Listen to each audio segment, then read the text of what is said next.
Following 15 months of excavation, the largest roadheader operating in the USA today chewed away the final barrier to break through on the fourth bore of the Caldecott Tunnel in the hills east of Oakland, California. It's a huge deal for us. Bhaskar Thapa, tunnel designer for Jacobs Associates. The breakthrough was very smooth. We had a 6-inch shotcrete wall built up from the west side, and we mined through it very carefully from the east. So it is a very controlled and smooth operation. Steve Whipple, principal construction manager for Caltrans, called it a textbook breakthrough. Within 13 millimeters of alignment, and we've got a fourth bore through the Oakland Hills. We're here to mark a significant project milestone. At a news conference, Caltrans recognized local leaders and agencies that secured the $420 million in funding for the project. The breakthrough completes the top heading of the 990-meter two-lane tunnel on State Highway 24.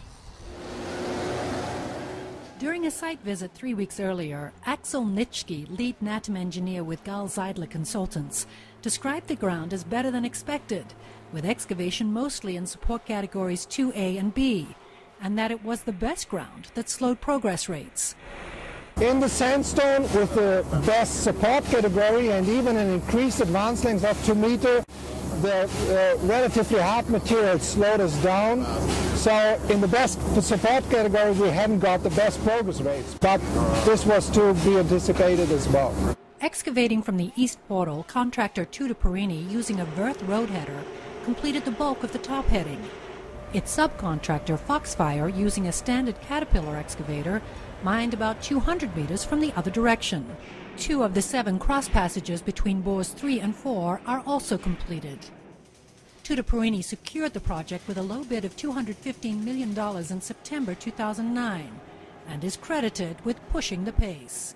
Very, very proactive, very aggressive, always keeping the work moving.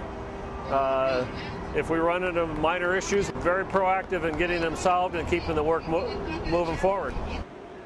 The gassy tunnel classification means the equipment on the job is traditional mining equipment with few electronics or new technologies. But one achievement is worth noting. We really were capable to pump the shotcrete for the initial lining up to 700 meters, which is for me really remarkable because it's simply a very, very long distance. So the shotcrete is retarded, you have to keep it moving, and Tuda Saliba was really capable to bring it up to a length of roughly 700 meters before they switched to trucking the shotcrete in.